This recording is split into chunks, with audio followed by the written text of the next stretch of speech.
Osnovni zadatak Crvenog krsta je da ublaži ljudsku patnju. Pa tako i Crveni krst Novog Sada trenutno pomaže socijalno ugroženim sugrađanima kroz podelu prehrambenih i higijenskih paketa kao i ogrevnog drveta, podsjećaju u ovoj organizaciji. To je jedna tradicionalna aktivnost koju realizujemo sa gradom Novim Sadom. Znači u pitanju 1200 prehrambenih, 1200 higijenskih paketa i 650 metara ogrevnog drveta, naravno za naše sugrađane koji se greju na čvrst ogrev. Crveni krst Novog Sada također misli i na najmlađe sugrađane iz ugroženih porodica, pa će ih tako i ove godine obradovati novogodišnjim paketićima kroz tradicionalnu aktivnost Jedan paketić, mnogo ljubavi, a ove godine će podelu paketića organizovati u skladu sa epidemiološkim merama.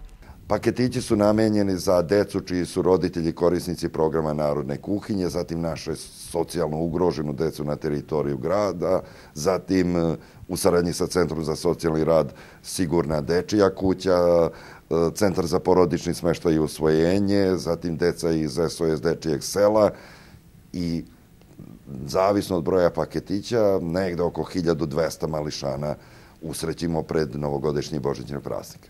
Građani koji žele da pomognu ovu tradicionalnu aktivnost Crvenog krsta mogu da donesu novogodišnje paketiće u prostorije Crvenog krsta Novog Sada u ulici Pionirska broj 12 od 8 do 14 časova.